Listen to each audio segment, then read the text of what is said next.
Zero fees embedded systems scholarship test ద్వారా 100% free seat సాధించండి. యేసునాథ్ గారు చిరంజీవి విషయంలో ఒక విషయంలో మాత్రం చాలా అంటే బాధ ఉండలేదు కానీ చాలా ఇలా జరగకుండా ఉండాల్సిందని ఆలోచించేవారంట.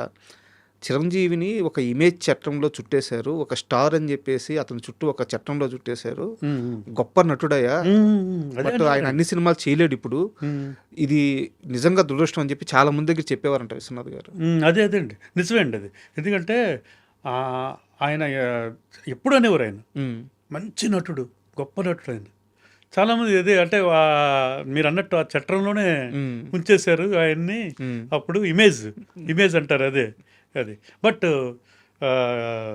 ఇది యాక్సెప్ట్ చేశారు కదా స్వయం కృషి. అవును, అది స్వయం కృషి ఇంకా ప్రతి ఒళ్ళకి బాగా కనెక్ట్ అయిపోయింది. అది విశ్వనాథ్ గారు కాబట్టి హ్యాండిల్ చేయగలిగారు. అదే అదే అదే అదే మళ్ళీ ఆపద్ బాంధవుడు అలాగే, ఆపద్ బాంధవుడు షూటింగ్ అప్పుడు ఆ క్యారెక్టర్కి అలాగే ఆయన అప్పుడు దాకా ఆయన వేసుకునే ఆయన డ్రెస్, సినిమా రిలీజ్ అయితే ఆయన డ్రెస్ షర్ట్ బాగుంటే వెంటనే కుట్టించేవారు, అంతలాగా ఫ్యాషన్స్ ఇవన్నీ.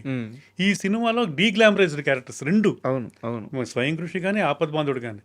ఇది స్వయం కృషి అన్న సెకండ్ హాఫ్లో కొంచెం రిచ్ అయ్యాక కొద్దిగా కోటు అలాంటివి వేసుకుంటే, ఇది ఆపద్ బాంధవుడిలో మొత్తం ఒకటే గెటప్ ఆయన. దాంట్లో ఒక సీన్ పిచ్చాసుపత్రిలో అద్దంలో తాను చూసుకుని తిట్టుకుంటాడు, ఏం జాతకం నాది అదని. అది చేస్తున్నప్పుడు అండి విశ్వనాథ్ గారు ఇద్దరు గెలిపి పక్కన కూర్చొని పక్కకి వెళ్ళి అన్నీ చేసుకున్నారండి. అలా ఇంప్రూవైజ్ చేస్తాడంట ఆయన చిరంజీవి గారు. అక్కడే విశ్వనాథ్ గారు క్లాప్స్ కొట్టేసి పట్టేసుకున్నారు ఆయన్ని, విశ్వనాథ్ గారు చిరంజీవి గారిని. ఇలాంటి వండర్స్ ఎన్నో ఉండే అసలు. కమల్ హాసన్ గారన్నా, చిరంజీవి గారన్నా, వీళ్ళందరూ ఇద్దరు బాగా ఇది చిరంజీవి గారు, ఇది విశ్వనాథ్ గారికి ఇది వాళ్ళిద్దరూ కూడా అలాగే ఉండేవారండి. ఇంతటి ఫాదర్లీ అఫెక్షన్ అండి. ఇంకా మా నాన్నగారుతో అంటే ఆయన అనేవారు, ఇది ఏ నాటు బంధమో, గురు శిష్యుల బంధమా, ప్రొడ్యూసర్ డైరెక్టర్ బంధమా, అన్నదమ్ముల బంధమా, ఏంటో అర్థమయ్యేది కాదు. సోదర భావం ఇదా, ఇది మాకు ఎప్పుడో రాసి పెట్టుంది మాకు, మా ఇద్దరికి ఏది ఏ నటు బంధమో ఇది అనేవారండి ఇప్పుడు. అండ్ విశ్వనాథ్ గారి సినిమాలు చాలా వరకు చూసుకుంటే సార్, ఆయన చంద్రమోహన్ గారికి చాలా ఎక్కువ పెట్టేసేవారు. చంద్రమోహన్ అంటే ఆయనకి విపరీతమైన ప్రేమ అని చెప్పి చెప్తారు అనమాట. అది అండ్ నటన అంటే ఆయన సబ్జెక్ట్స్ కూడా ఆయనకి బాగా ఇది ఉండేది. వాళ్ళిద్దరూ కూడా బాగా సింక్ అయ్యారండి బాగా సార్. ఇప్పుడు మా సినిమా సిరిసిరిమువ్వ అద్భుతంగా చేశాడండి ఆయన. అది టేప్ నేర్చేసుకున్నాడు ఆయన దానికోసం టేప్. ఎందుకంటే విశ్వనాథ్ గారు సినిమాలు ఇదంటే, ఎందుకంటే ఆయన చేసేస్తూ ఉంటాడు విశ్వనాథ్ గారు ఏదో ఒకటి, సో అది నేర్చేసుకుని అలాగా క్యారెక్టర్ కోసం వాళ్ళే. ఇప్పుడు స్వాతిముత్తి, ఇప్పుడు చంద్రమోహన్ గారికి ఆ సినిమా ఎంతో పేరు వచ్చింది, మొత్తం టేప్ ఏంటి ఇది అసలు నటనగా ఇదని. అలాగే సాగర్ సంగమం టైంలో ఓల్డ్ గెటప్కి కమల్ హాసన్ గారితో మాట్లాడుతున్నప్పుడు చెప్పులు ఇవన్నీ కూడా పాతగా ఉండాలి ఇదని. ఆయనే ఎవరు కమల్ హాసన్ గారు వాటర్లో ఒక 1 వీక్ నానబెట్టించారట చెప్పులు, షూ లాంటిది, హాఫ్ షూది చేసి చేప తోగుతారే అలా తోవించే హోల్, వెనకాల హోలు న్యాచురల్గా పడాలని అలాంటి ఇవన్నీ చేసుకునేవారండి. వాళ్ళు అంత ఇంట్రెస్ట్ తీసుకునేవారు క్యారెక్టర్ల మీద, ఇది గెటప్లకి క్యారెక్టర్ కోసం ఇలాగా. అలాగే చిరంజీవి గారు దీంట్లో స్వయం కృషి అప్పుడు ఆ చెప్పులు కుట్టిన దగ్గర వాళ్ళ బిహేవియర్ ఇవన్నీ చూసేవారు. వాళ్ళు ఇవన్నీ అబ్జర్వ్ చేసి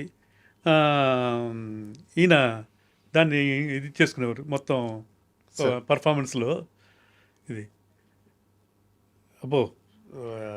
చాలా విశ్వనాథ్ గారు సినిమాల్లోనే అంటే మేము దగ్గర నుండి చూసాం కాబట్టి ఇవన్నీ నేను చెప్పగలుగుతున్నామండి. ఇవన్నీ ఏంటి మ్యూజిక్ దగ్గర లిరిక్స్ రాసినప్పుడు సిరివెన్నెల సీతారామ శాస్త్రి గారు, ఆయన సిరివెన్నెల సినిమా ఫస్ట్ సినిమా మా ఆఫీస్లోనే మొత్తం అన్ని పాటలు రాశారు. అంటే మా ఆఫీస్ అంటే ఇంకా విశ్వనాథ్ గారికి సొంత ఆఫీస్ లాగా అంతే కదా ఇది టోటల్గా అండి అక్కడే. బట్ ఆయన సినిమా అప్పుడే మాది ఇది స్వాతిముత్యం ఎండింగ్లో ఉంది. అక్కడ ఎండింగ్లో ఒక సాంగ్ పెడదాం అనుకున్నారు ఈయన, వటపత్ర సాయికి కొంచెం సాడ్ వెర్షన్ చిన్నది, ఓకే. అది అండ్ ఎండింగ్లో అది అది వేటూరు గారు, ఇది మన సీతారామ శాస్త్రి గారు రాశారు అది ఓకే. బిట్, ఆయనతో రాయించాం. రాయిస్తే అదే ఫస్ట్ సినిమా అయింది యాక్చువల్గా, రిలీజ్ అయింది. ఓకే. బట్ సిరివెన్నెల సిరివెన్నెల అనేది ఫుల్ అది అన్ని పాటలు ఆయన, ఇది రిలీజ్ అయిన సినిమా ఇది అయింది, ఓకే. సిరివెన్నెల సీతారామ శాస్త్రి గారు. అలాగే జంధ్యాల గారు, ఇది వీళ్ళందరూ ఒక విశ్వనాథ్ గారిని ఒక గురువుగారిలాగా చూసేవారండి అందరూ. గురువుగారు ఒక దేవుడు అలాగే. ఇప్పుడు మీరు జంధ్యాల గారి ప్రస్తావన తెచ్చారు కాబట్టి నాకు జంధ్యాల గారి కెరీర్ మొత్తం చూస్తే ఒక్క విశ్వనాథ్ గారి దగ్గరికి వచ్చేలేక చాలా కన్ఫ్యూజన్ వచ్చేస్తుంది. ఎందుకంటే ఆయన విపరీతమైన కామెడీ రాస్తారు, అవునండి, విపరీతమైన కామెడీ తీస్తారు, సెటైర్లు వేస్తారు. అదే ఒక విశ్వనాథ్ గారి దగ్గరికి వచ్చేసరికి మాత్రం విపరీతమైన పాండిత్యం వచ్చేస్తుంది. అన్ని అంటే ఆయనలో 2 పార్శ్వాలు ఉన్నాయి జంధ్యాల గారిలో, వాడుకుంది మాత్రం ఒక విశ్వనాథ్ గారే. వారిద్దరి అసోసియేషన్ ఎట్లుంటుంది సార్? అదే అండి, చాలా ఇదిగండి. అసలు విశ్వనాథ్ గారు ఫస్ట్ ఆయనకి టోటల్గా ఇండస్ట్రీలో ఫస్ట్ గురువు ఆయనే. ఎవరు, ఇది జంధ్యాల గారికి సార్. ఆయన మేమందరూ ఒక కాలనీలో ఉండేవాళ్ళు అండి, యునైటెడ్ ఇండియా కాలనీ అని ట్రస్ట్పురం దగ్గర, డైరెక్టర్స్ కాలనీ దగ్గర. విశ్వనాథ్ గారి ఫ్యామిలీ, చంద్రమోహన్ గారి ఫ్యామిలీ, మేము, జంధ్యాల గారు, తోట తరణి గారు ఇది అందరూ ఇది. సో అంతా జీజీ కృష్ణారావు గారు అని ఎడిటర్, మా సినిమాలన్నింటికి ఆయనే. అప్పుడు ఆయన అందరూ అక్కడి నుంచే ఎవరికాళ్ళు మళ్ళీ ఇల్లులు కట్టుకుని ఇవన్నీ మేము అలాగే అప్పుడు రెంటెడ్ హౌస్, జంధ్యాల గారు రెంటెడ్ హౌస్, కృష్ణారావు గారు రెంటెడ్ హౌస్, విశ్వనాథ్ గారికి చంద్రమోహన్ గారికి ఓన్ హౌస్లు అక్కడ ఉండేవి పెద్దవి. ఇది మేమందరం అలాగే అక్కడి నుంచి బయటికి వెళ్ళి మళ్ళీ ఇల్లు కట్టుకుని ఎప్పుడు వెళ్ళినా అందరూ ఒక ఫ్యామిలీ లాగా ఉండేవాళ్ళం అండి. సార్ ఒక సీరియస్ క్వశ్చన్ ఉంది, అడగచ్చు? చాలా సీరియస్ క్వశ్చనే, చూద్దాం అడగండి. ఇందాక నేను మాట్లాడినట్టు శంకరాభరణం కానీ, స్వాతిముత్యం కానీ, సాగర సంగమం కానీ, ఆపద్బాంధుడు కానీ, స్వయం కృషి కానీ అద్భుతమైన సినిమాలు సార్. అంటే తెలుగు జాతి గుండెల్లో పెట్టుకుని ఎప్పటికీ దాచిపెట్టుకునే సినిమాలు. వేరే నిర్మాత వల్ల కాదు, వేరే ప్రొడక్షన్ హౌస్ వల్ల కాదు, ఇన్ని గొప్ప చిత్రాలు తెలుగు సినిమాకి, తెలుగు ప్రజలకి ఇచ్చిన ఏడిద నాగేశ్వరరావు గారికి ప్రభుత్వం తరపున రావాల్సిన అవార్డులు రాలేదు. ఎస్, ఈ విషయంలో మీరు సాటిస్ఫైగా ఉన్నారా? ప్రయత్నం చేశారా? చేస్తారా? అసలు తప్పు ఎక్కడ జరుగుతుంది? అన్ని విధాలా ఆయన అర్హుడు. అవునండి, అస్సలు సాటిస్ఫాక్షన్గా లేవుంది ఎవరు కూడా. ఎందుకంటే అప్పుడు మన ఆంధ్ర గవర్నమెంట్ దీంట్లో ఇది రఘుపతి వెంకయ్య అవార్డు సార్ వచ్చేసిందని ఆల్మోస్ట్ ఆల్ బయట ఇది మొత్తం అన్ని తీసుకెళ్ళిపోయారు. ఇదంతా లాస్ట్ మినిట్లో ప్లే చేసి ఇంకొక వ్యక్తికి ఇచ్చారండి సార్. ఇచ్చారు. మా నాన్నగారికి మళ్ళీ ఏదో బ్యాడ్ వస్తుందేమో అన్న దీంట్లో స్పెషల్ అవార్డుని ఇచ్చారు. స్పెషల్ అవార్డు అంటే ఏంటో మీనింగే లేదు అసలు, టోటల్గా మీనింగ్లెస్ అది. బట్ అవార్డు తీసుకున్నప్పుడు ఫుల్ అప్లాస్ నాన్నగారికి వచ్చిందండి. అది ప్రభుత్వం తరపున. ఇది చాలామంది అప్పుడు అన్హ్యాపీ టోటల్గా. అది ఇచ్చిన వ్యక్తి కూడా మరి ఏం జరిగిందో ఇవన్నీ.